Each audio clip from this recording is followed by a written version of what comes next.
Got something lovely to tell you. I'm just doing one quick scan. So we moved out of the areas to where we thought the marsh breakaways were. I have a suspicion that they're just in the lugger. Maybe they've caught something in there, or perhaps they're just resting up. I'm not really sure, but they weren't out in the open.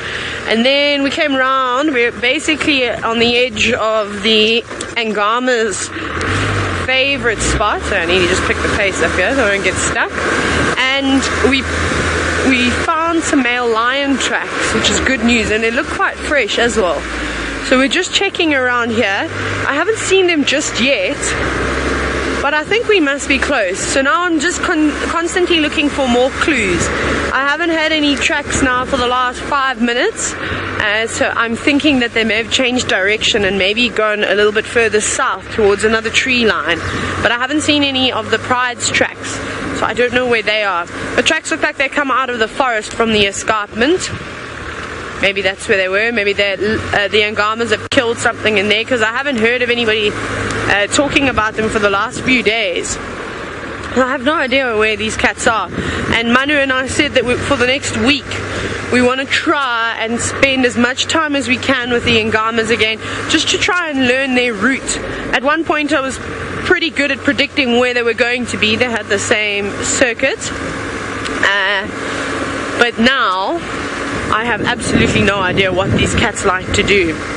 And well, I'm not having much luck in the Mara with the big cats, but hopefully that will change. It seems as though Tristan's been hot on the heels of the Birminghams, and he has succeeded. I have indeed. So we've got Tinyo, who's looking, well, wet, and he's looking quite fierce, actually, funny enough. He's got sort of scars and everything is damp, and he looks as though he's had a tough time of it. But what's interesting is they've come all the way from the gates. They went out into Simbambili, all the way down through the west, through Arathusa, and have crossed back into Vuyatela now. So you can see, look at that. Those eyes are so piercing because of the dark face around him. And then he's lying there and he kind of just has this really kind of grumpy look about him, and also just scarred and dark. And it's an interesting kind of face. It looks a bit sort of scary, doesn't it? It's got that kind of funny way that he looks about it. But then to his left, it looks like Nsuku is with him. Haven't looked at him properly because I've been so kind of captivated by Tinyo that I haven't really looked properly at who's with him. But I think it's Nsuku that's with him. They've both got dark faces from all of the sort of all of the water that they've walked through in the grass and all of that kind of stuff. So that's why they maybe look the way that they do. But very cool to see nonetheless that the two of them are around. Right, so now while I sit with the two Birminghams and to see whether or not they're going to wake up and actually give us anything, let's go back across to, well, Ralph and, well, a very tall spotty animal. So giraffe, generally people think are big friendly giants. They generally are, and they're normally quite nervous of most things, but sometimes they can be quite aggressive towards each other, and this is what we're watching here.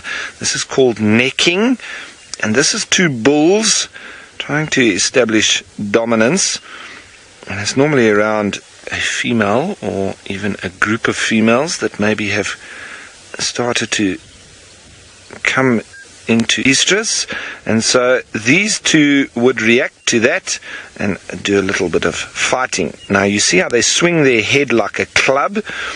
It's quite an elegant dance with a swinging club, and they've got to try and keep their head out the way. Now that's half the reason why you'll see on top of those ossicles or ossicones, the bony outgrowth of the skull there, it's quite hairless or bald, and that's as a result of doing this necking type behavior. And they also get quite a big knob on their forehead, which is also a bit of a bony extension of the skull, and that assists with the head-butting motion that they now are starting with. And sometimes a few of them can get involved, 2 or 3 or 4.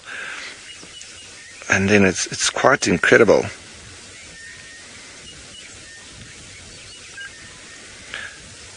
So you watch them swing that head, and every now and then when they do connect, you can actually hear the force of it with a massive thud that they produce. And I've even seen them cut each other, and even going as far as to seeing one knock another one out cold.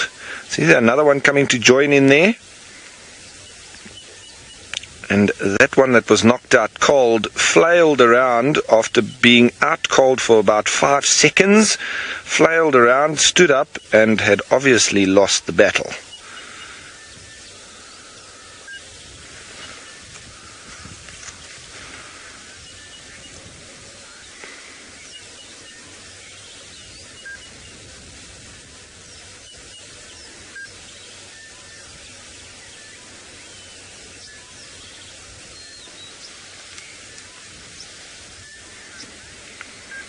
Okay, so welcome to everybody that has just joined us. This is an absolutely fascinating little bit of behavior here from these giraffe who are necking each other and trying to establish dominance. Now, it started off with 2, and now we've landed up with 3. And it's all down to them probably having a female around that is ready to mate, and these 3 males now want to try and establish exactly who that is going to be with. Lovely to watch with this extreme swing of a pendulum with the giraffe do, with the head being the club, with those ossicones or ossicles at the end being slightly bald as a result of this behavior. And they've got that very big knob on their forehead as well, which is also a bony extension of the skull, and they use that as a part of this club that they want to hit each other with. Now, many times I've seen them cut each other, and I've actually seen them do quite a bit of damage, and you can hear that thud if they connect, and hopefully we'll get to see that. But there's 3 of them at the go at present, and there's another one moving through. He looks a little bit smaller, and it might be a female. Actually, I can't see from here, but these 3 are now fully locked in battle.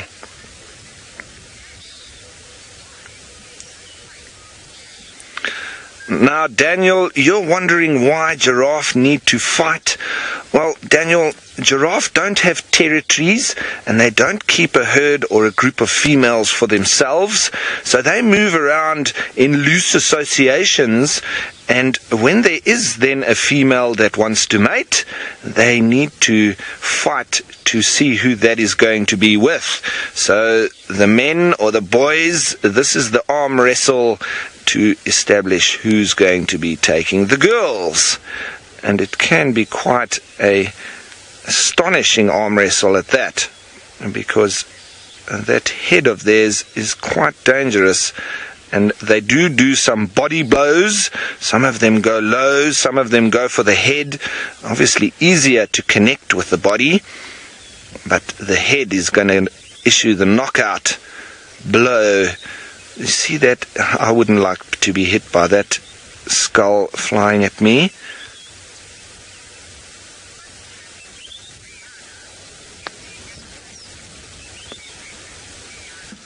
Now, Brianna, you're wondering, and a very good wondering question that is, do they ever hurt people with their necks or their heads as they swing it like this?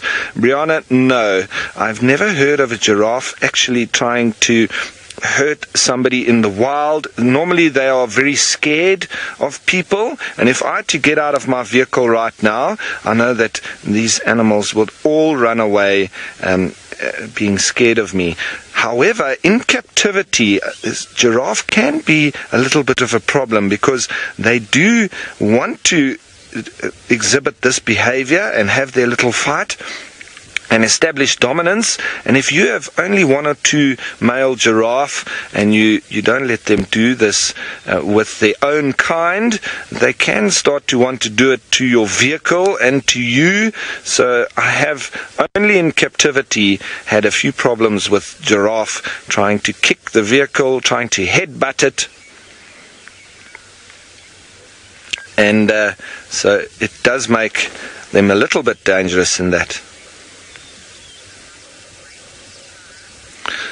Now, Cara, you're wondering if it's actually possible for them to break their necks when they're swinging it from this height.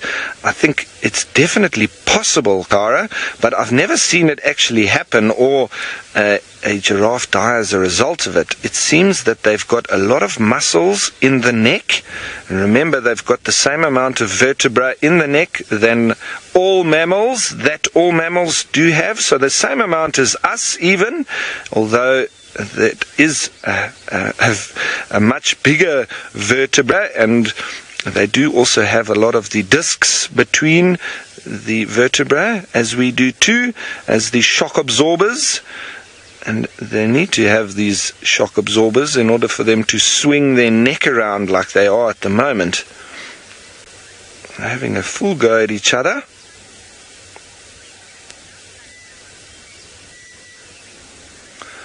And Paul, you're wondering if that little one stands any chance. I would say no, he doesn't. Not in terms of being dominant in this group of males. It does seem like a bachelor herd, and maybe there's a female around, but that youngster, he needs to get involved, because if he doesn't learn how to establish dominance, he's never going to get himself a female. So this, maybe he will be knocked out in the first round in this case, but sooner or later he'll start to work his way up the ladder, and eventually he'll probably be able to dominate a couple of males and then take a female for himself.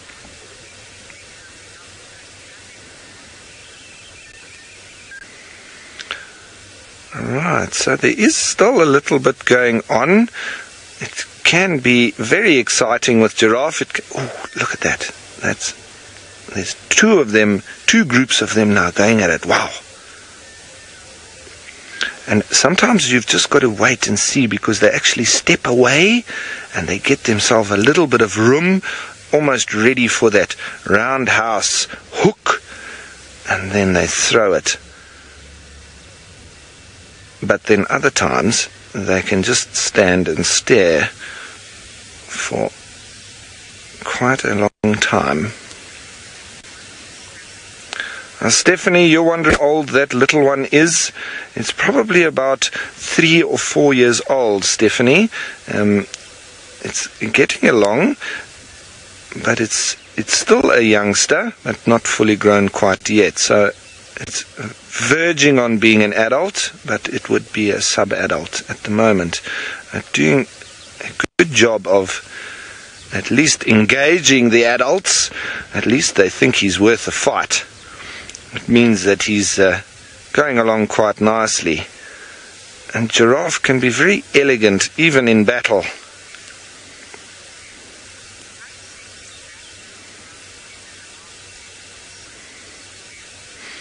Now, Ben, lovely comment there. You think that young giraffe is in the wrong neck of the woods? Good comment, I like it.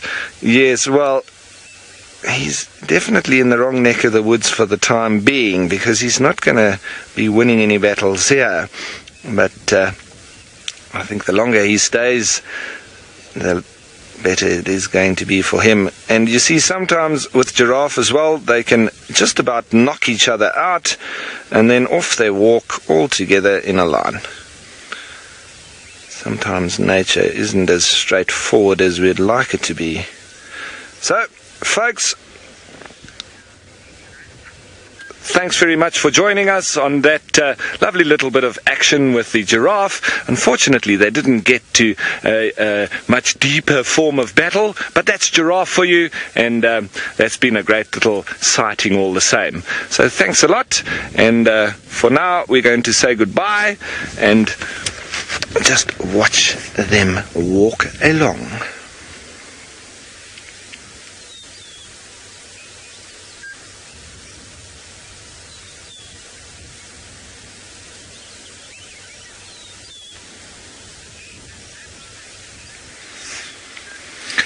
Yes, thanks everybody. We were just doing a short action broadcast there, if anybody was wondering. But I'm going to now relocate and leave these seemingly embattled giraffe. But in the meantime, let's go over to Tristan, who's got a group of your feline boys. Indeed, they are feline and they are boys, and they are also very fast asleep. So I think our Birminghams have walked a long way probably during the night and have decided now is time just to absolutely pass out and have a really good nap here. It's perfect conditions just to lie right out in the open. I'd be very surprised if they move from here. I don't think they're going to go too far today. I think they're going to sit exactly where they are and probably sleep, which bodes well for this afternoon. It means we'll have the two Birminghams with us. So there's Tinyo completely sleeping now, and his face really is battle scarred, and it is amazing to kind of see the look that he has these days. He's quite a hardcore looking lion, if you ask me. Like I said, when he's got this dark face, his light eyes, they're very piercing and almost a little bit eerie when you look at him. So not the prettiest of the Birminghams by any stretch of the imagination, but definitely has the hardcore value, so he gets extra points for that in his sort of look. And Nsuku is just also fast asleep as well. Both of them are completely kind of mirror image of each other. You can see they're not really doing very much at all. But I think Nsuku must have an injury on his front right paw. If you have a look, what he's doing is he sits there and his paw hardly is touching the ground, and he keeps lifting it and kind of resetting it. And yesterday I was watching him when he was lying down last evening when we were during the school drive, and he kept lifting that front paw and kind of gingerly putting it. You see how there gets a little bit of weight, and then he almost as though he lifts it back up again. He's not kind of putting much on that paw and not much weight on it itself. So I think maybe there's a little bit ginger as well on his front paw too. So it's a tough life for the males out here. We've got Tingana with a little limp at the moment, and we've got now one of our Birminghams, I think, has also probably got a limp. But it wouldn't be a male lion or a male leopard if they didn't have some sort of a scrap every now and then just to kind of keep things going. And I know that these guys have been all over and into the far-flung reaches of the Sabi Sands, down to Londolozi Camp and even up down to sort of Mala Mala side as well. And so they've had a few run-ins with new lionesses and even with some other males. And so I suppose injuries like this are common. He still looks fine though. He's in good health. I mean, he managed to kill a buffalo. It also could have been during that buffalo kill, maybe he just kind of slightly twisted it or something like that, and there's a little bit of a owie on his front right paw at the moment. But he is absolutely beautiful. The mane that he's got, it almost looks as though he's been to a hairdresser and they've straightened and permed his hair so that he can have this kind of big fluffy mane. Him and Nena get these very tall, very fluffy, puffy kind of manes. Tinyo and Fumo don't quite have that same look about them. They have a much shorter kind of mane, even though Tinyo is very dark on his mane. It's much shorter. It's not as puffy. He gets a lot more hair, it looks like, on his chest area, not so much around his actual face and on top of his head. But either way, they're all looking really, really good at the moment and really are kind of impressive males, and I'm impressed at how they've stuck in this area and how successful they've been in terms of keeping this safe so far. So it's been good for the lion population in this area to have these two around and to have them kind of sticking in this area and keeping all those cubs safe. So it's good kind of omen, and hopefully they'll continue to carry on protecting our sort of section. Now, because they're very, very sleepy, I've had some insider info that there are some spotted cats also around. I believe there was a brief sighting of Tingana or Hosana, one of the two of them, on Chitwa. I believe Mvula has been found as well. I don't know if we'll even get visual of him because it's on the kind of cut lines, and apparently he's just inside the block and it's very difficult to see where he is, but he does have a kill, so that's a good thing for this afternoon as well. But probably the most interesting one is that there was a report of Tundi heading towards the den, so I want to go and have a little look quickly while these two are fast asleep. We're not going to get much out of them, so it was worth trying to go and just quickly check the den and see if maybe we can get a little cub overload of cuteness this morning and see how that goes. So that's going to, I think, be the plan. Let's try and head off and leave these two sleepy boys to themselves. Like I say, this afternoon we can come back and they'll be out and about hopefully and be a little bit more awake and maybe even give us a bit of an audio show this evening.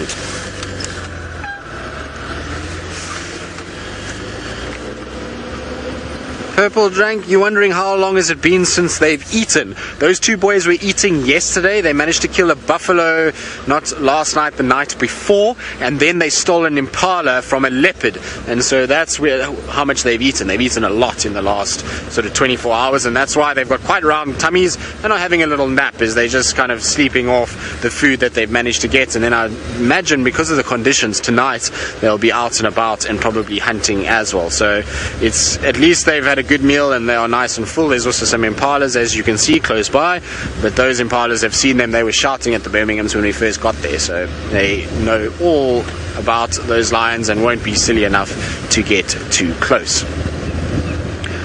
But we're not too far from Tundi's den either. I mean, it's a distance, but it's not, driving time is not that far, so hopefully she will still be there and still be around. Julie, you say cub cuteness, yay. Well, hopefully, I can't guarantee, but it apparently was moving in that direction and went down into the drainage line where Scott saw her. So I think if there's anywhere she's going to be, it's going to be there. So hopefully she is still there. We'll try and go and have a little look and see. The interesting thing is that it could also be Shadow.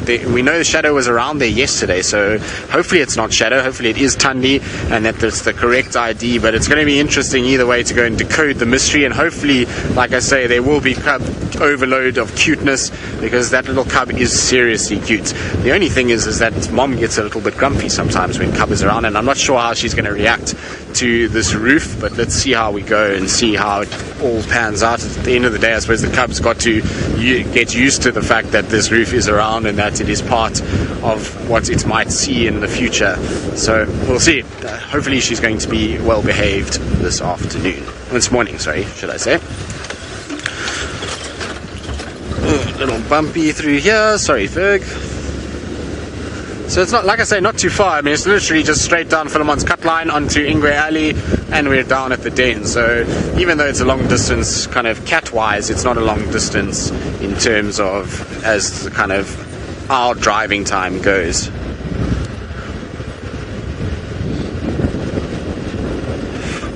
Right, well, while I try and make my way towards Tundi's den and try and get into that area and position myself and all kinds of other things, let's go back across to Ralph, who I believe is at the Mara River, and I'm sure his favourite crocodiles might be there.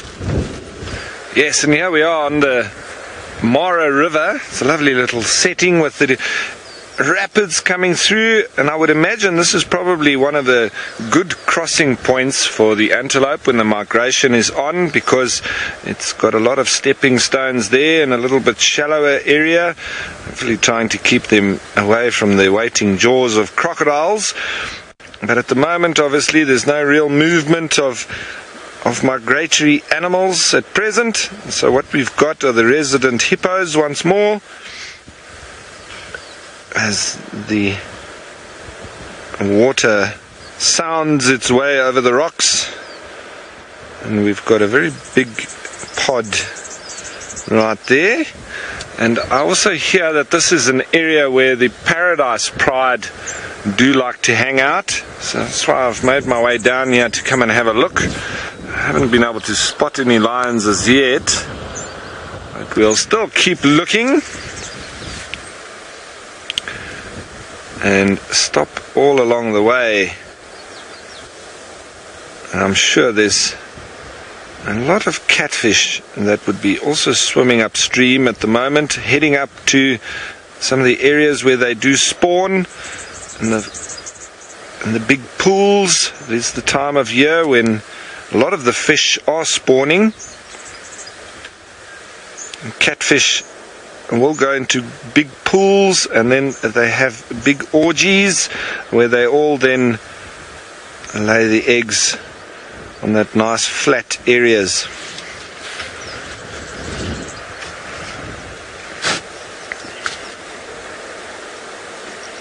Now, Stephen, you've made a very nice comment. You'd love to drive out here where we drive, because there's no stoplights. That's one of the things that I really like about driving around game reserves. And it's quite strange, because when you come back from town and you get into the game reserve, I sometimes, even when I'm driving on the game drive route, sometimes look left and right and then indicate and it's just as a result of being back in town and having returned, you just go back into that way of being where you're thinking you need to let everybody know which way you're going, but it's not necessary out here. And I don't like going back to town, because when I do, I very easily get road rage. And that's not to say that people are being untoward, it's just that I'm really not used to being with so many vehicles around anymore, and I think it's my nervousness around them. So these hippos, quite happy to have now come back into the water. I'm sure they all would have been out grazing last night. But now's their time to snooze and rest up after a night's activity, walking around the plains, grazing as they go. And that's all we're seeing here for now.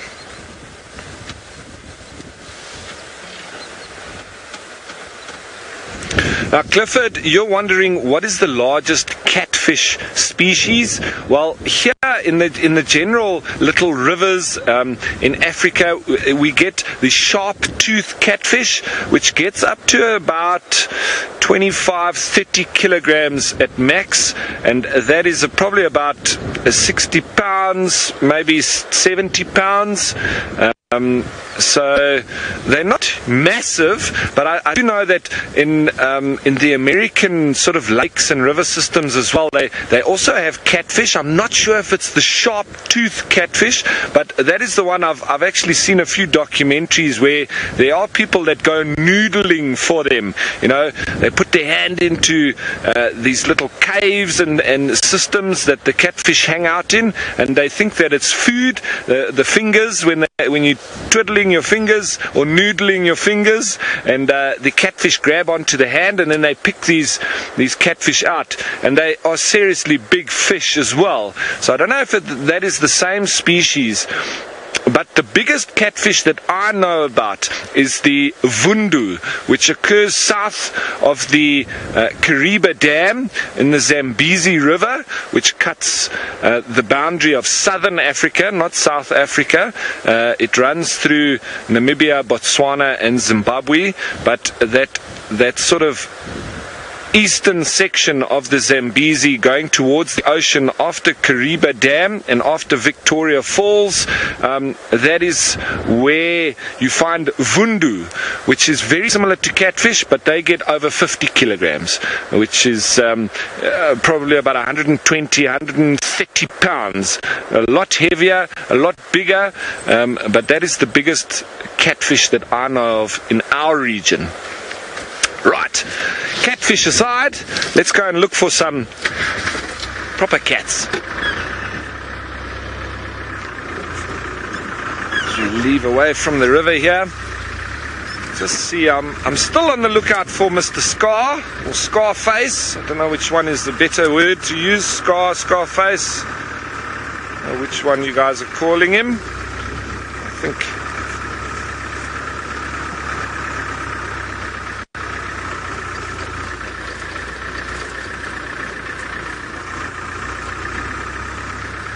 Wildflower, you've asked a very pertinent question. Will hippos ever attack Ronald the Rover, or our little tank that has a camera attached to him? I don't think they'll attack it with much aggression because it's so small, but they might sort of bump it out of curiosity or out of a little bit of anxiousness as to what is it, because they've probably never seen anything that looks quite like it. So I've seen elephant do things like that, where they just kick it, almost out of an irritation because it's near to them and they're not quite sure what it is. But I don't think hippos will have too much of a problem with Ronald the Rover. Should be all right. So now I'm heading into an area that I haven't been to. It's this area heading towards Serena Lodge, and in front of us we've got these Inselbergs.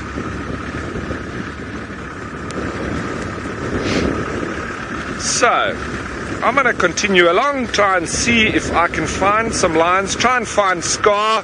But in the meantime, let's go over to Taylor for an update.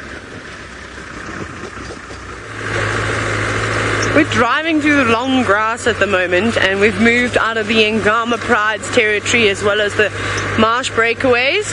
I've had no luck with finding them this morning. I don't think I'm going to have much luck with the cats.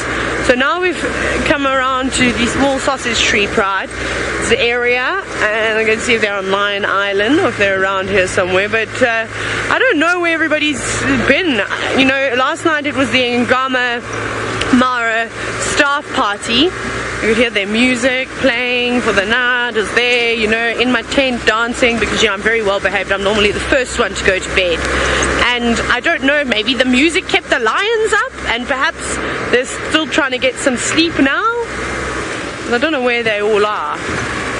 And I have not seen the small sausage tree pride since I've been back at work. I don't think I saw them just before I went on leave either. Which is crazy, crazy, crazy, crazy, crazy. What's that? Oh, look like I spotted a rock. Ah, so I've been spotting rocks and things. I thought there was something moving towards the tree line, but that's not the case. But they do like it up on the escarpment. Now, James, you're wondering if I've seen any eland lately. No, I haven't. I don't know when I last saw an eland, in fact. But they normally come and go too. They normally come around with the migration, and then they leave sort of, they linger a little bit longer than the wildebeest, and then they sort of go away too, which is sad. Manu, have you seen a eland? Not for a long time. I mean, there used to be that big family, that big herd that lived up on the escarpment, but they're not around. I know that's a rock, but I just have to check. I do this every single time I come here. Do you know what I'm looking at here, over there? A little bit to the left. Keep going where that red is. Keep going. More. You'll see. There we go. That. I see that rock every single time. Or termite mound, whatever it is, and I think it's a lion, and I tell myself, you know what it is, but then I just have to check just to make sure. But it's not them. I don't know where they've been hanging around as of late. Bit tricky out here, and again, the grass is so tall, sometimes I think, what is the point of even coming to look for them, because you wouldn't see them. Joy, you're wondering what happened to all the cheetah? They're still there. They're just on the other side of the river. We haven't been back across the other side of the river. It's a bit tough when you've only got two presenters to go and do that, because when you're across the river, you're out for the whole day, and you normally go for 3 or 4 days, and then you don't really get a break, and that's a quick way to burn yourself out, and that's something that you don't want to do. Is you don't want to be burning yourself out. For instance, I'm only going on holiday again in February. I'm going to try and not burn myself out before TV, so I will go across at some point, but I'll probably wait for Jamie and Brent to come back, and then we can do a bit more, and Rolf will be here too, so there'll be 4 presenters, so we can do a little bit more of a rotation, and then I'll head that side. But for now, I'm just going to enjoy the triangle. There definitely are still cheetah around and in the triangle. You've just got to work really hard to try and find them. Now, I had cheetah, two days ago, the border boys, down on the Tanzanian border, so they're around, they're down there, so there's always possibilities. It's just a very far drive to get around there. Oh, this is my favorite spot. This makes me so nervous every time I come through here. Ooh.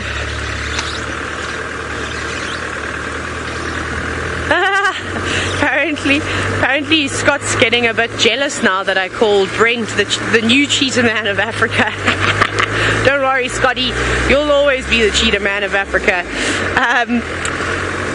But yeah, I think Rolf is quite excited about going across the river at some point as well, and going to spend some time. Hopefully he goes with Manu, because Manu knows that side of the river quite well, and he'll be able to show him all the nice secret spots. And then maybe I'll take Archie across at some point too. So I'm just checking. I thought I saw a lion track. Oh, there are old lion tracks around here, just in the faint sand, and it's quite sheltered here with the tall grass. Maybe we're going to get lucky and the sausage tree pride is going to pull through, but I'm not sure. We're going to keep searching through the long grass. Tristan has arrived at Tundi's den. I hope that there is somebody home.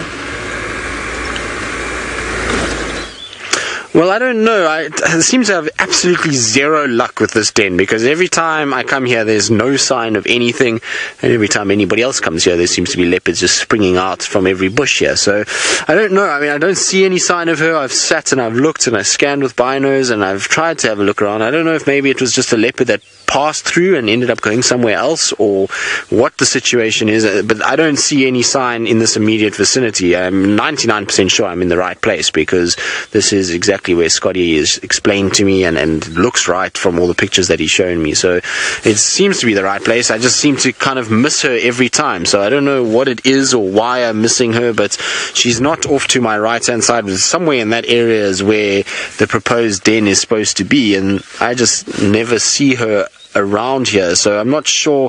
Like I say, I mean, maybe she is here, maybe I'm just missing her. I'm going to try and go up to the top and back around to the other side and see if maybe she's lying on the top side there and is up on that there area, but I don't know. It seems as though maybe she just moved through. Maybe it was just a sort of stroke of luck that the guys saw her.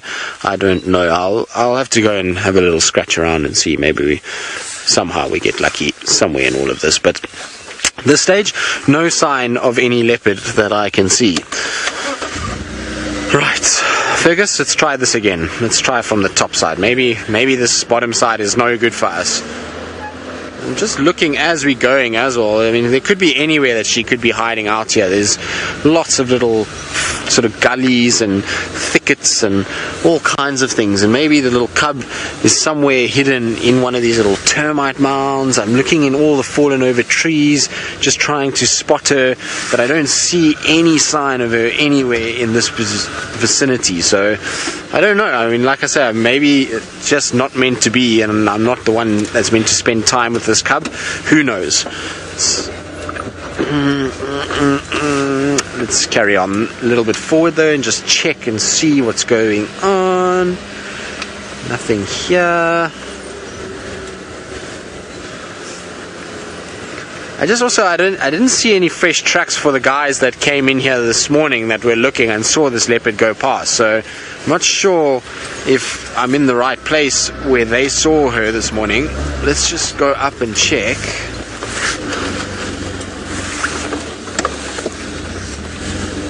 Right, now while I try and sort of check all these thickets and just see what's going on and see if I can find a track somewhere that will indicate where she may be, let's go back across to Ralph and a different sort of predator. This is a lovely specimen of a crocodile. It's quite a large individual, but what is interesting is you can see that he's been sunning himself and now opening the mouth. That is releasing a little bit of warm air, so he's obviously reached the point where he's got enough warmth, so he doesn't want to overheat, but he doesn't want to go back in the water just yet. So it's all about thermoregulation, that opening the mouth, as do birds when they're also a bit hot. But obviously birds, they can maintain their own metabolism, but they still, when it is very hot, open their mouths in similar fashion and letting the air that is being inhaled and exhaled help with that regulating of their body temperature. Now, looking at these crocodiles, there's a lovely big group of them here. It does remind me of a little incident that we had when I was studying nature conservation or wildlife management, and we had an excursion to St. Lucia, which is an area along the east coast of South Africa, north of Durban, and it's actually a World Heritage Site now. It's called Isimangaliso World Heritage Site because of their whole lake system and all the natural beauty surrounding it. And there's a lot of crocodiles there, and that was part of the sort of studies and things that we were doing. But as students are, we were always up to no good. And we spotted on the side, after the lecturer had gone through some things with crocodiles, we spotted about a 2.5 meter crocodile. And boys will be boys, we thought how best we could jump on it and wrestle it. But the idea wasn't to really wrestle with it, it was just to see how long we could hold it down for. And so there were 3 of us, and we decided one needed to go on the snout, one on the body, and one on the tail. And so we counted to 3, and we jumped this crocodile, and we were quite easily holding it down, but then came the question of what to do when we were going to let it go, and that then took up the next part of about 10 minutes, because we were quite sure that we could hold it and keep holding it, but what was going to happen when we let it go was the problem. Because I don't know if you know that crocodiles have a very strong force in closing their jaws, but they're not a very strong force to open. So that's why you might see a lot on television, or when they are in captivity, or when they need to get vets in for them, etc. A couple of strips of duct tape around the snout will hold that snout, the jaws closed. So that holding of it was quite easy, but now we needed to let go. So we once again had to count to 3, and we all had to let go at the same time. And I tell you, we scattered in every direction, but needless to say, the crocodile also just scattered into the water.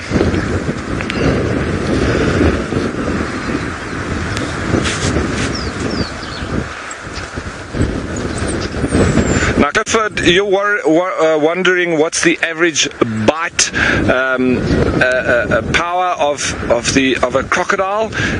It's quite difficult to say that exact force, but I know that they have measured it, and it is. I need to get the exact numbers, but it's like a couple of tons per meter squared, or per yard squared, as they say. I think that's how they work out the force of a crocodile biting down. Very strong biting down, and I think it's quite similar to how they work out the force of a punch, which they've done with Mike Tyson, for instance, who I think has got had the strongest punch for any heavyweight boxer ever, and that's also measured in tons per area that it impacts with. So I think a similar sort of measurement, but the exact amount I'm not quite sure. But all I can say is it's a lot. And there they're always waiting in ambush, ever optimistic of something swimming past them.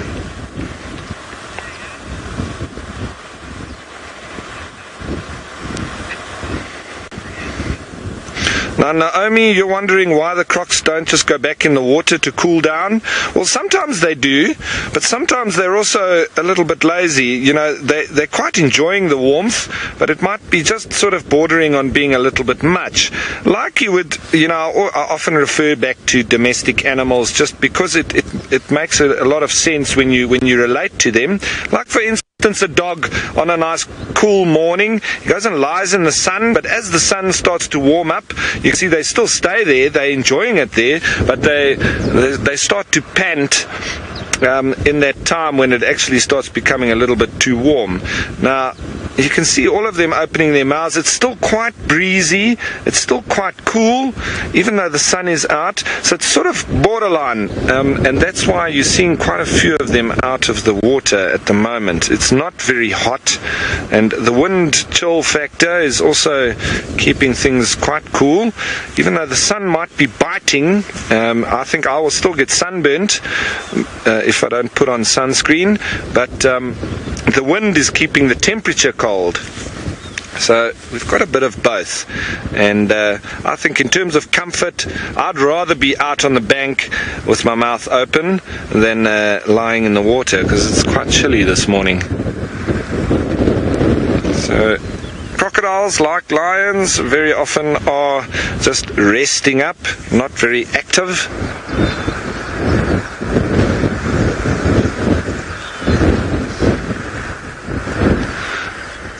Now, Lady Starfire, you're wondering if female crocodiles will nest far away from groups of crocodile. Yes, they generally will. They don't want to be nesting in an area where there is lots of activity or lots of movement. They generally try to find a nice, quiet, sandy area, and that actually affects quite a bit of their distribution in terms of where you find crocodiles, because they do require quite a specific substrate for them to be able to effectively and successfully nest in sandy soils. So, for instance, along the eastern Cape of South Africa, you have a lot of river systems, but naturally there were never any crocodiles that successfully bred there. Now, there were a few ideas as to why this was so, but the one that makes the most sense to me is that it's predominantly clay soils in the eastern Cape of South Africa, and for the crocodiles to nest there would mean that they'd have to dig a hole in clay and then close up. And clay, when it's wet, is nice and easily movable. Not always, but you can sort of dig a hole in it. But once she'd have to close that hole up and it baked in the sun, you can imagine what clay does in the sun. Those babies would be trapped inside this catacomb of clay, which would have been very hard for them to get out of. So that's, for me, the best reason as to why you don't find crocodiles anywhere where there's not that typical sandy soils and perfect environment for them to be able to nest. And also for them, the nest needs to be a way of movement of animals, because the roof of such would have been closed over by the female, but it wouldn't be. It's not a construction with support beams, so anything walking over that does have the potential for them to cave that little nest in and close or break the eggs. So she would need to choose her nesting site wisely. And that then also comes back to natural selection, survival of the fittest. Probably the crocodiles that chose a nesting site by chance, but in those particular areas or zones, would have survived, and now it's the ones that use those areas and zones that have continued.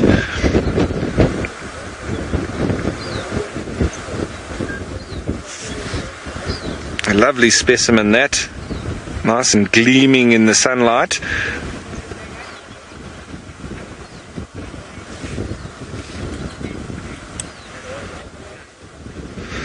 Dyed monkey, you're wondering if crocodiles use their tail as a whip when they're diving in the water. Yes, they do use their tail as a whip, much like yes, they do use pin or tool, and the use of it though is almost like a fish's tail fin. It does assist for them to propel themselves through the water, but on land, if they had to be in battle, they could also swing it like a monitor lizard does. And I've actually seen monitor lizards smack dogs which were attacking them, and it is a very effective tool. And once a dog is smacked by a monitor lizard's tail, he generally won't go near one again. He will bark and stand 2 to 3 meters back, because he knows that tail is an extreme weapon and it's coming to get him if he gets too close.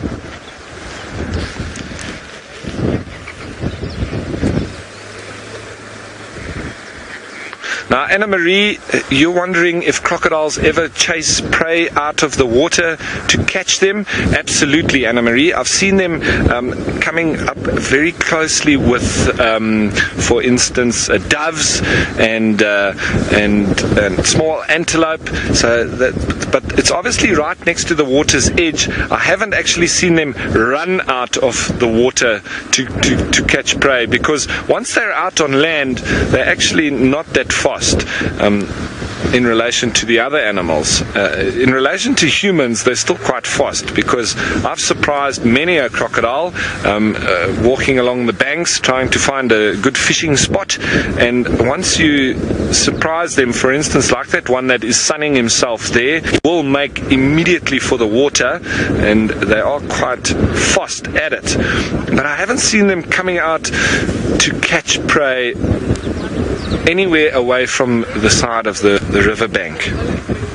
You know, in the water they're catching fish, mainly being that of your catfish, and the rest is then on the river bank. And I'm sure they'll have the odd terrapin, but something quite interesting, that if you look at ecosystems and things, they fulfill a very important part of that. Now, Hasman, you're asking the question, how long can a crocodile hold his breath underwater? It's for about 5 or 6 minutes, generally. But they can, if they truly want to, they can go for even way more extended periods of time if there is a state of very low activity. And I've heard stories or quotes or information that crocodiles can hold their breath up to about half an hour. So that all depends on the amount of activity or movement that they have been exhibiting, and then that will reflect in how much oxygen they'll be able to retain. Now, something quite interesting in ecosystems where crocodiles are present, you know, most places where you find crocodiles, it's also in areas where you do get malaria. It sort of goes with that kind of climate and the wilderness areas that we find them. And there's actually a very big correlation with that, because crocodiles, they're forming the apex predators in these riverine systems where we have catfish, and we have tilapia or bream, and we also have mosquitoes. So in this little ecosystem, you've got mosquito larvae, which are fed on then by your bream and tilapia, which in turn are hunted by catfish, which we've been speaking about earlier, and the crocodiles then feed on the catfish. So we've got this lovely little food chain, and it's nicely balanced. But when we have humans moving into an area where there are crocodiles, we all go, the crocodiles are going to kill us. So what do we do as humans? We kill crocodiles, and in turn take out the apex predator in a lovely balanced system. What happens then? There's no predator or controller of the catfish numbers, so the catfish increase tenfold, if not 100-fold, because nothing's controlling them, and they are the ones hunting the tilapia or the bream, which are the ones that keep the mosquito larvae in check. So that whole system is broken, the catfish increase, the tilapia or bream decrease, which means that the mosquito larvae and in turn mosquitoes increase tenfold, if not 100-fold. So because us as humans, we're scared of crocodiles, and the odd person getting eaten by a crocodile when he's having a swim next to or fishing next to the river, we wipe out all the crocs, but we increase malaria 100-fold, and that means that there's then thousands more people dying, and because we thought we'd save ourselves by getting rid of the crocodiles.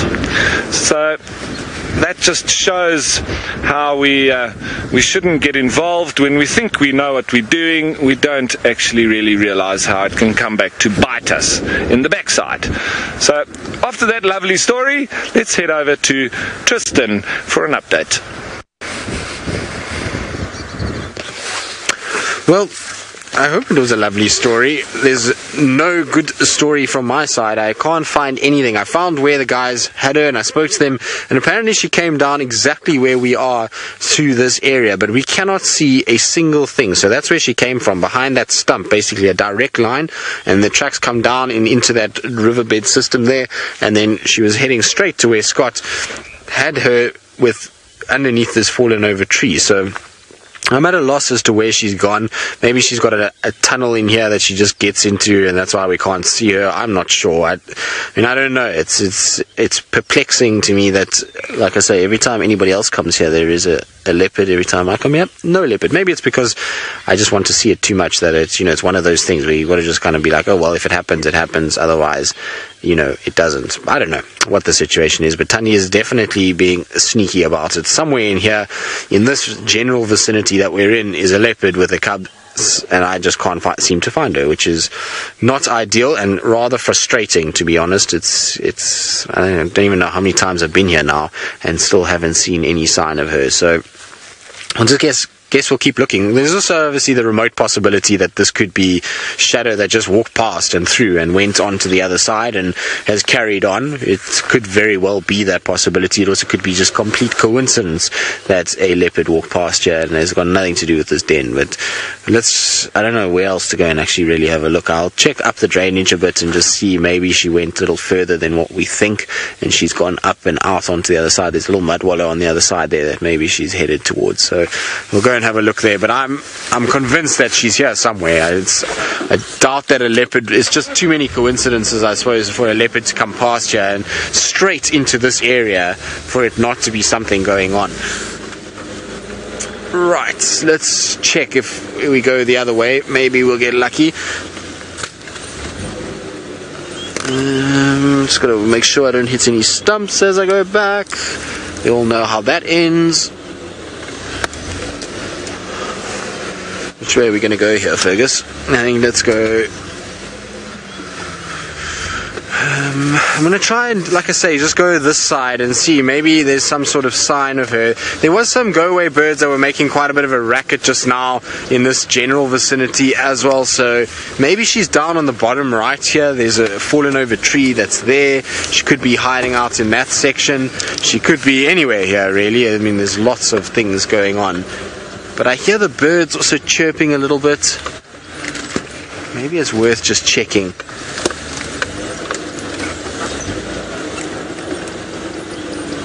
So I'm just having a look so carefully. She camouflages so well under these thickets that sometimes you kind of have to really take a second glimpse before you actually pick her up. So it's worth just sort of going slowly as we do this. Now we're going to drop down into the riverbed itself.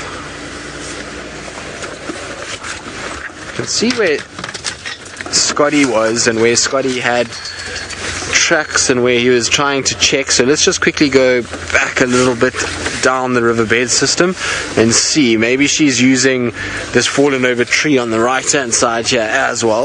Let's have a look. I don't see any tracks for her in the riverbed itself, although this riverbed is very, very, very, very hard already. Where like this dead tree here might have a little crevice where the cub could go into, or maybe up ahead there's a fallen over tree there. So there's a number of different things that she could be using in order to have a den site. So this is that fallen over tree. It's got a little root structure there.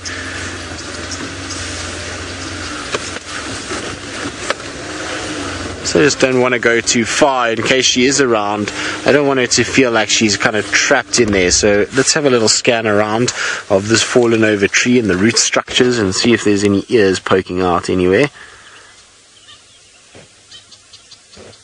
There's a lot of birds making a lot of noise around here, which could just be coincidental, of course. No, I don't see anything anywhere in this section. I also don't hear any hissing at me, which is probably a good sign as well that she's not actually right here. I don't know. Maybe she is lying right within our sort of sight, but we just can't see her. I don't know. Either way, we're going to not test the theory too much, probably just leave her the den as it is, and we'll have to just keep trying. Hopefully Scott's going to come here this afternoon and have all the luck like he's been having and find her sitting here with the little one, because I know he's also put in a lot of time here. So he's found Shadow and he's found Tundi, but I don't think he's had a really good sight of the little cub. So I would hope that maybe when he comes he'll get a bit more luck and actually find her as well as the cub somewhere in this section. But For us, I don't know. I don't think we're going to be seeing any leopard here this morning. If she is here, she's hiding incredibly well in this section. Right, now let's see if we can actually get up this bank onto the other side.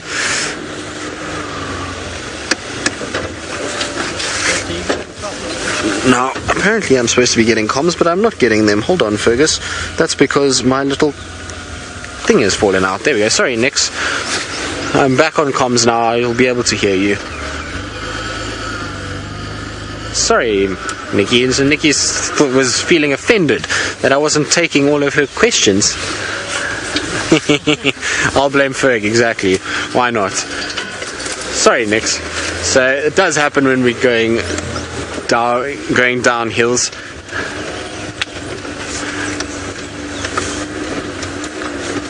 So Suzanne, in Germany, you bring a very valid point. You say I was the first to see the cubs, so therefore I shouldn't be too frustrated at the fact that I haven't been seeing her. Well, very true, I suppose, and sometimes you lose sight of these things. It's frustrating that every time I come here, somebody has seen her and then she's not here. If I came here and there was nothing and nobody saw her, then that was different, then it's just like, well, we're just missing her and it's the way it is. But it's literally every single time somebody else comes, there is a leopard somewhere around here. So that's the frustrating part, is that maybe I'm just not looking properly at the moment, or some sort of reason for it. I don't know. We'll just try and see. Anyway, we're going to try and kind of figure a way out of here, see if maybe we get lucky and bump into this leopard somewhere else along this path. And while we do that, let's go back across to Taylor, who seems to also be frustrated by her lions this morning. Manu and I are discussing about this bird's nest. Let me just try and get a better view. So if you stay there, Manu, then I can line us up nicely. Let's see. Hang on, I'm going to have to go back. There we go. Sorry about that, everybody, but we're back in business now, and the birds jump around, and with the wind blowing today, it's making it quite difficult to get a good gap. But these birds need no introduction. Most of you would have been shouting Hammerkop as you first saw them. Well, I hope. Hopefully you've all turned into keen birders. And Manu and I actually tried to put a pair that were building a nest on screen the other morning when we were down close towards the Purungut Bridge. And it was really quite interesting to watch. But we have found another pair. Obviously all the Hammerkop at the moment are hard at work. Where have you gone? No, I can't see it anymore. Oh, there we go, bottom left-hand corner. Now, typically when they make their nest, they use long sticks, but this one looks like it's going for something a little bit softer, perhaps to plug up some of those holes, which is quite cool. There it goes. Oh, wow. Nice work, Manu. Very nice work. That's not easy, filming birds as they fly around like that. Let's see what it's going to do with it. But I think that's what it is doing. I think it's lining with sort of a more dense substrate rather than just the twigs. Yeah, it is. Yeah, it's packed it actually just to the bottom right. You can start to see a bit of mud. Looks like bits of grass that they've also used to line the nest. That's so cool. I'd love to have a look inside one. And they're very neat at building their nest too, don't you think? I mean, sometimes we look at some birds' nests and they're atrocious. Some of the weavers don't do a very good job. And then I always laugh when the females tear them down and they've got to start again. But I don't think that happens here. I think both male and female Hammerkop really put in a lot of effort. This is so cool. So let's see, is final control still there? Where have I lost comms as well? I know they lost comms with Tristan at one point. And I'm just checking that I haven't also lost comms. Have you heard anything, Manu?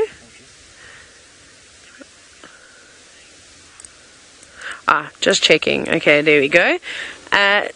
This is really amazing. I don't think I've ever spent much time watching Hammerkops actually build their nests.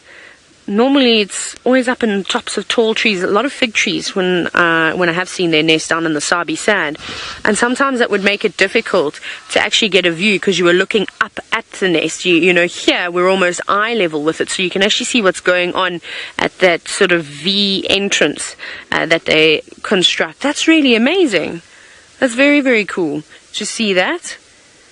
one of my favorite sightings that I had with Hammerkops and the rose eagle owls was there's a massive Hammerkop nest, and it was active, and often you hear the odd squabble between the rose eagle owl that was nesting on top of it and as well as the Hammerkops. There's the Egyptian goose making a bit of a racket, flying quite low. The Hammerkop didn't look too impressed. What else is going on in there? They're very sort of meticulous, the way that they place those sticks in the perfect spot. I mean, that would be able to carry some serious weight as well. Don't know if I'd quite be able to go up on and stand on it, but maybe a small child would be able to bounce around on the top of a Hammerkop nest. I know African fish eagles make exceptionally strong nests. They use the same ones year after year, and Hammerkops do much of the same thing too. And they can take the weight of about 60 kilograms for a fish eagle nest. This is incredible. Now, Sammy Jane, you're wondering how many eggs do Hammerkops normally lay? Well, I'm just going to have to tell you from what the books say, but they typically say anywhere between 4 and 6 is normally the common amount. They'd probably be able to lay a little bit more than that too. Whether they would all survive, I'm not sure. I don't even know if I've seen little Hammerkop chicks. I don't think I can say that I have. Now, this is at a very cool spot. We're right on the bridge, quite close to home. And, you know, we always talk about my patternwood trees, and that's what they're nesting in fact, is a patternwood. And great. Remember, you know, it obviously is great for shade, and we want to be keeping those youngsters cool. They don't want to overheat. They always keep nice and warm, of course, when the adults are sitting on top of them. That'll also help shelter them from a bit of the rain. Because remember, the conditions out here are a lot more harsh, in my opinion, with the weather patterns and how much rain we get and how windy it is in comparison to the Sabi sand, which seems to have more stable weather. But this is so cool. I'm so excited to watch this grow. So we've got 2 nests now that we can keep an eye on. One, the Hammerkop, and then, of course, the crown crane nest, which we will check up on in the next few days.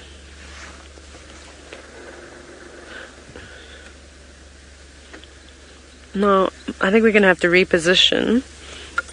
Let me quickly do that. Sorry, we've got someone behind us. Sorry, everybody. And I did the selfish parking thing again, and I said I was going to stop doing that as of yesterday. Look at me go. Let's just see if they come past, and then we will reposition again, because this is very, very interesting. Let's have a quick look. Try and get another spot. Okay. How's that, Manu? Let me go back a little bit more. Let's see if we can try and get rid of that branch. But if you stay like that, Manu, then this is the hardest thing with birds, is that sometimes you have to do this. You've got to stay tight on the animal and then try and reposition. Manu, I think if I go, actually, we might get another cool gap if I do this. I'm going to go quickly. How about back here? Yeah, hey? There we go. That is so much better. Sorry, everybody, for us jumping around a bit, but it is important that I get you the best possible view. And now I've also positioned ourselves much better. We're not going to be disturbed now by any other vehicles. There we go. That's a nice view. Look how big those sticks are right at the entrance. So it's actually quite... Look at the different layers that is in this nest. I mean, if you start at the bottom, it looks like there's quite a bit of grass that they've collected, and they've stuffed it there. So that's some nice cushioning, also just to fill that gap a bit easier than just twigs. Otherwise they'd have to use a whole lot of twigs. And then you can start to see where the big sticks form. I mean, those sticks would be massive, maybe up to lengths of 500 mils or so. Millimeters, what am I saying, mils? Millimeters. Goodness, I'm not thinking. Off it goes, looking for more. And then I'm sure that they line the nest again with grass. Again, I haven't looked into a Hammerkop nest before. I haven't found one that's abandoned or easy enough for me to climb around in the tree. Let's see how it's... Look how it's perfectly trying to wedge it in there.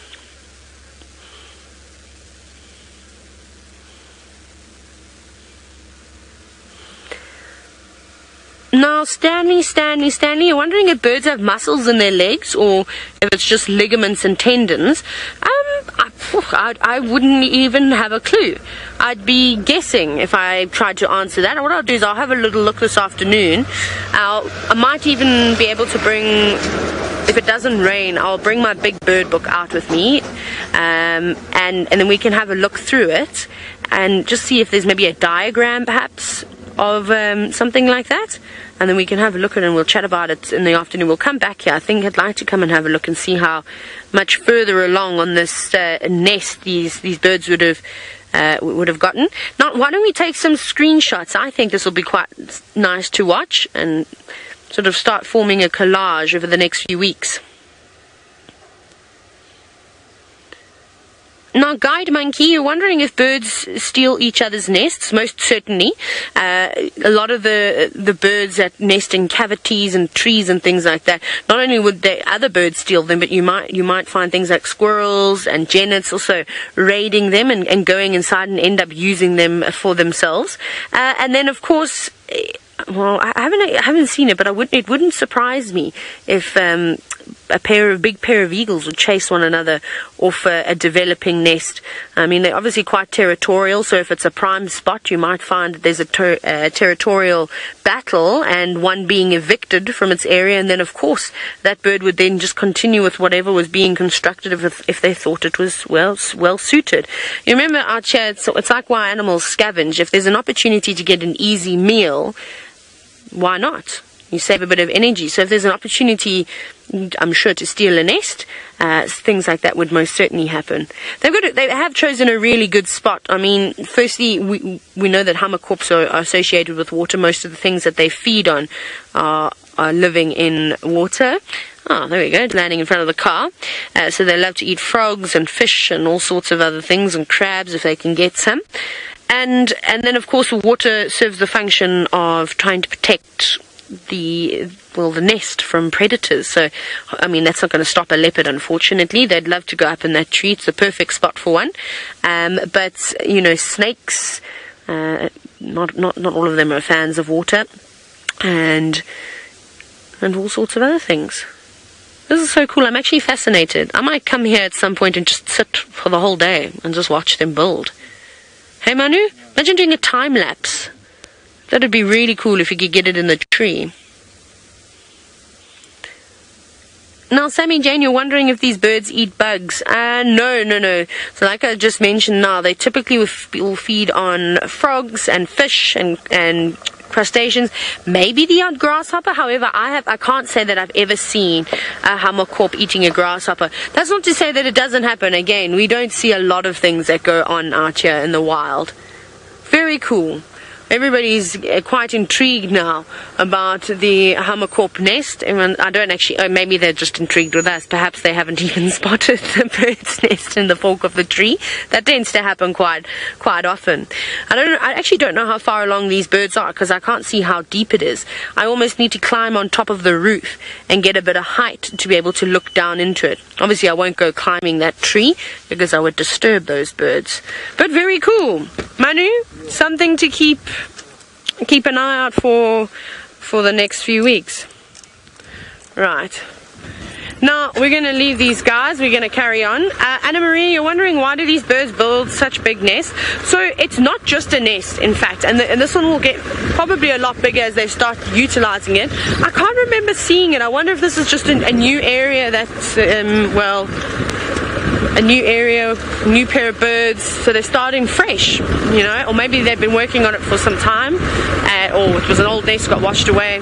No one really knows. But it also basically becomes like a beacon, like a territorial display. It's a marking to say, hey, we live here, this area is occupied. So it functions as two things, which is pretty important. Again, they're conserving energy, you know.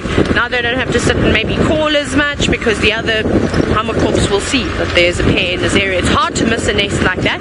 Or when they're small, of course, anything is hard to miss, but that's just going to get massive, more and more massive as it goes along. The one that I was telling you about that was up in a fig tree with the Varro's eagle owls nesting on top was huge. It was probably about the size from where I am right along the hood of the car, this width. So pretty large. It was always really nice. It was very popular with the guys to go and sit there early hours of the morning or the late afternoon when those owls would be sort of most active. It's actually been quite an interesting morning. I didn't even get to tell you that while I was looking for the sausage tree pride. We obviously were driving around and we couldn't find them, but Manu and I stopped and we saw a tiny little terrapin just in a puddle, and I wanted to go through it, so I ushered it out the way and we had a look at it. It was tiny. It was only about that big. Really, my thumb made it look, well, my thumb looked like giant hands basically in comparison to this little thing. But it didn't look like it was doing very well. It was covered in parasites. It was very slow moving. I mean, why I thought it was unusual that I had to get out the car to encourage the terrapin to move. So I actually think it was dying, unfortunately. And these things happen, of course. It's tough when you're little like that. And as we were sitting, we could hear the whining of lion cubs. We could not figure out where they were though. The wind was blowing around quite a bit, but we could definitely hear that noise that lion cubs make when they want to suckle and maybe mom hasn't got any milk or siblings are hogging, you know, that type of thing. So yeah, so that was quite cool, but just the grass was so tall. So at least I don't know, maybe it wasn't lions, maybe it was something else. I don't know, I feel like those were lion sounds though. Could have been something completely different. So they're there somewhere. This afternoon we'll come and have a check. Hopefully they'll be a little bit more active, poking their heads above the grass so we'll be able to see them a little bit better. Right. What else have we got today? No, I don't know. Angamas and olololos, we'll have to listen out to their roars. They might have to help us tonight to try and figure out where they are.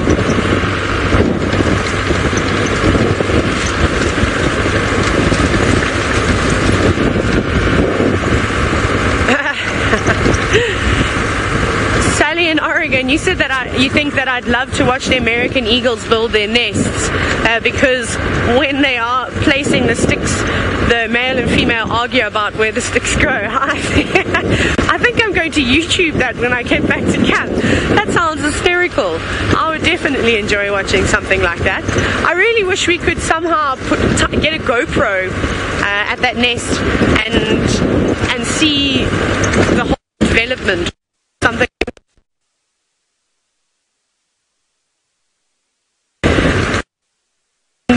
Then there's, of course, we know where there's another pair nesting too. That's actually even better nest because it's right out in the open. There's no obstructions. You can see straight into it. So that will be another one that we'll hopefully be able to show you. I think the gremlins were attacking us that day though. It was a bad day for gremlins if I didn't end up getting put on screen. Silly gremlins. But otherwise it's fairly quiet. The wind is picking up again. We've had some very, very windy days, which is not nice. I don't enjoy it. We know the animals don't really like it either. They'll move to spots where it's a little bit more sheltered. I don't blame them. Yesterday I thought we were going to get blown away, but it actually died down. Yeah, always got to add the sunscreen for the lips. Hey Manu? Where are all the animals? Everyone's probably at the marsh. That's quite nice down there because you've got the tree line as well of the river, so it's quite a sheltered spot.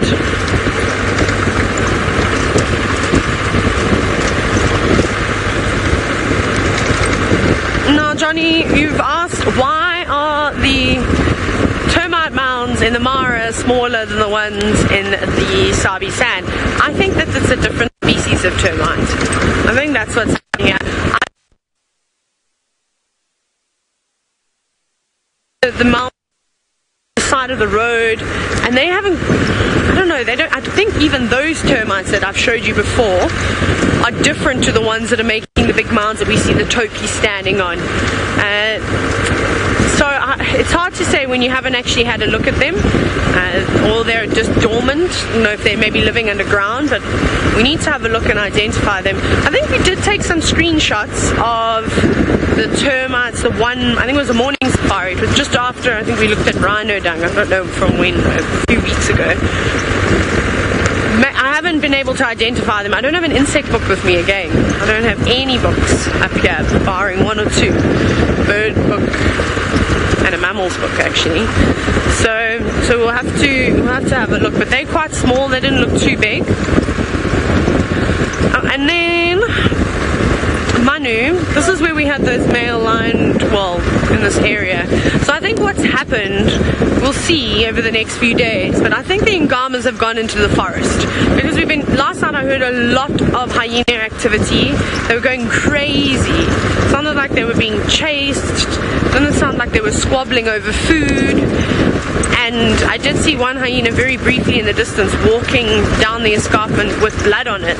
So I don't know if the Angamas have maybe gone up in there and found something to feast upon, and then the hyenas have come in afterwards after they've moved out.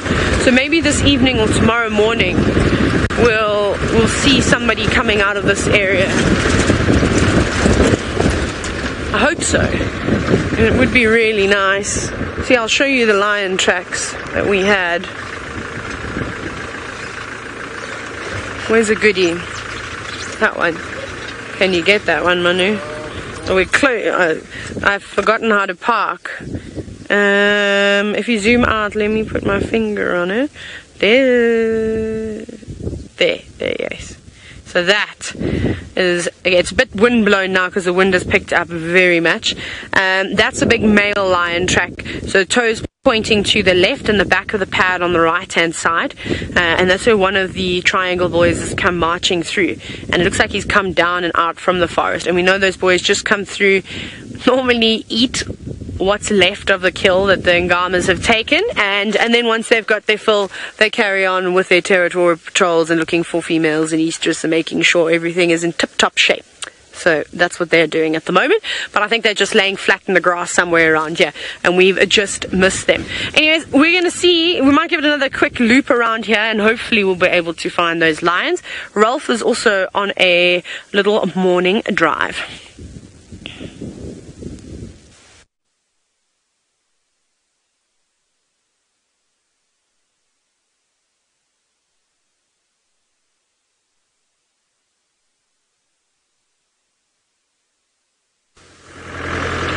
Oh my goodness, would you look at that? Sorry guys. Okay, so we're not going to go down there. We're going to see if we can get some height. Sorry about that. Gremlins are mean. Very, very, very mean. Today, the wind maybe is affecting it. Maybe they're in the lugger.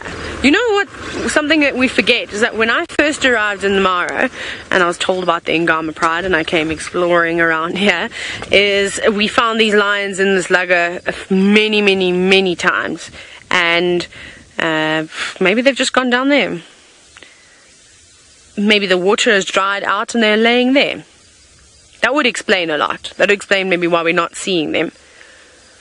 Perhaps they're just as annoyed as I am with the wind at the moment. That could most certainly be the case. There's a deep lugger. I think this is the lugger where VM and Jerry said that the whole basically the famous scene where Mufasa dies and gets trampled by the wildebeest. That's the lugger that they said happened. It's too small. That was huge. It was like a canyon. It was amazing. We'll find the actual scene one day. I reckon if we went walking in that forest, we'd find lots of things there, lots of cool birds. We'd find those lions all the time, because they do this. They just disappear for days and days and days. You know, everyone goes, we don't know where the lions are. Guys are driving to the border to show their guests lions. So they can be a bit cheeky sometimes.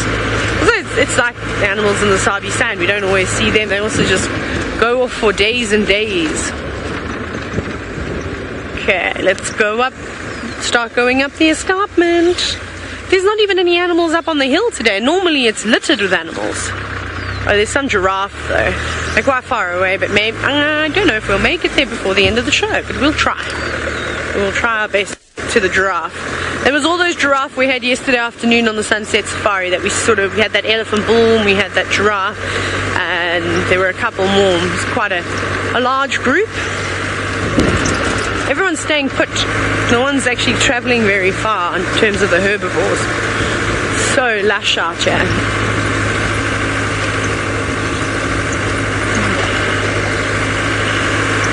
Birds starting to take off. I don't know if we can get there's an African fish eagle. It might be hard. We've got a roof which makes it virtually impossible to do birding. Where have we gone? A little, I think it is, oh, they're coming. Oh, there it is on the right. Yes. So far away. It looks like an African fish eagle. White head, white tail. Actually, maybe a juvenile just coming into its adult plumage. Look how mottled it still is. Those wings will go completely sort of black with a tinge of brown. And then you'll just have the prominent white on the head and down on the back and on the tail. That's the big Mara West mast. Off they fly. Beautiful. Nice to see the fish eagles around here too. That's something we haven't seen. We haven't seen a fish eagle nest for a long time. We used to see them all the time in Zambia, and then when I was in the Eastern Cape, that was probably my favorite, was with the on the euphorbias, sorry. Which was quite cool to see. There was one pair that had been nesting there for like 8 years, which was really amazing. So that was, this nest just got bigger and bigger. Sitting on the euphorbias on the Bushman, was it the Bushman? No, it was the Kruger River. That was always nice. That was beautiful. I miss though. Actually, I miss the Eastern Cape so much, and I'm so excited to go home because one of my favorite things was doing like a morning cruise on the boat. Remember, I've told you all the stories about the monkeys and how they just used to destroy my vehicle. That was always where we parked the cars. We'd go down to the jetty and, you know, basically take the boats out, and then we'd go on like these little speedboats, and then we missed freezing cold though. You'd have scarf and beanie and gloves on, but it was so beautiful. We were sipping on the Amarula hot chocolate, shivering away, but just because it was not a breath of wind when you're in these valleys, just the water was like glass. Oh, I miss that so much, and I have to actually go and visit maybe my old game reserve, the old game reserve I worked on. What's wrong with me? That feels like home. That's where it all started for me, which was quite cool. And hopefully I'll be able to take some pictures and then show you all as well.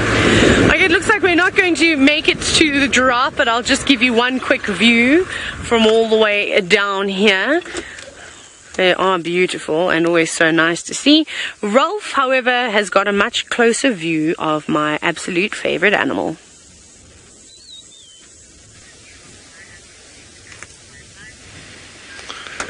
Thanks, Taylor. Yes, it's a lovely group of elephants here, and there's a couple of tiny little babies. Can't be much more than a month old at the most. And that little one there, still got lots of its little baby hair on it, and as they came out onto the road, they actually tripped and fell over. Mom had to help it a little bit. So cute. And these ellies are on the move. They've been moving quite fast. Seems maybe because they've got these tiny little babies. As soon as there's anything else around, they do shift along. They are feeding as they go. So you can see there leaking from the temporal gland. Can be a sign of stress, but can be just a sort of mental stress, can be physical stress, all sorts. It's nothing unusual for elephants to have that leaking temporal gland. Feeding through the red oat grass, it doesn't seem to be picking up any of the Natal red top. Oh, there we go. It is eating that as well. So it's not distinguishing between the two.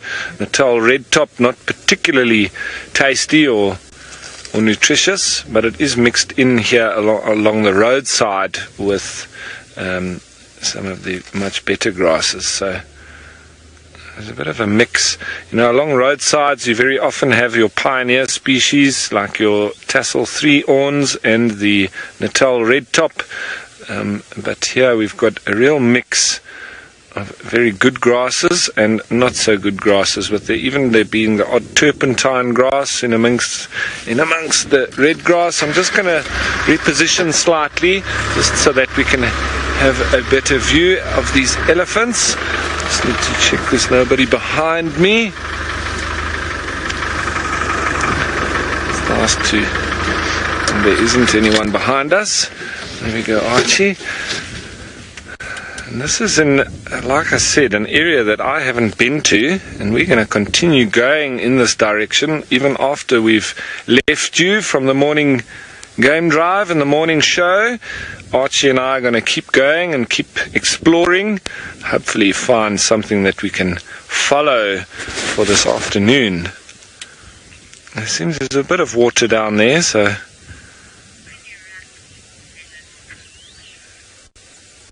alright folks, so as I said, Archie and I are going to continue on trying to find as much as we can, and hopefully something fantastic for us for this afternoon. Hopefully some cats, maybe we can follow them for a while, and but we'd love to welcome you back with a very exciting start to the show this afternoon.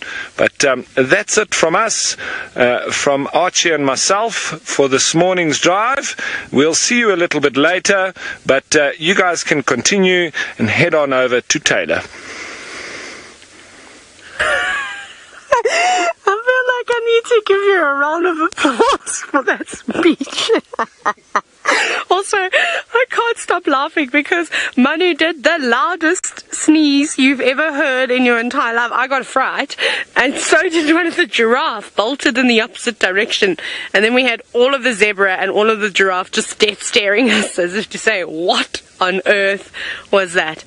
Oh my goodness, my stomach is now sore from having a giggle. Now, Manu's going to show you very quickly what he calls a pan scan, because Safari Live terminology. So a pan scan is basically a wide shot as you're scanning across the open plains to try and spot animals.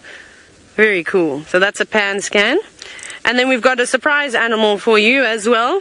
We've got eland, seen as though we were talking about them a little bit earlier, and that we couldn't find any. Here they are. They've been hiding away in the forests where I think the lions are, and there's also many other creatures moving around here. So they were all just ducking in between the hills, which is a clever idea, just trying to evade the wind, just like I'm going to do for most of the day today. And hopefully it's not gusting too much up on the top of the escarpment. I, however, think that it will most certainly be gusting. We're going to have to be holding it down onto our tents. We might be late this afternoon because Manu and I will be flying our tents around, starting a new sport out here. But it has been lots and lots and lots of fun. It's not a big herd of eland. I wonder if they will stay here for the rest of the year. Possibly they will, but we'll keep an eye out them. But I hope you enjoyed this morning's sunrise safari. Lots of different things to see. But we'll be out in the afternoon, same time, same place. So join us then. Cheerio!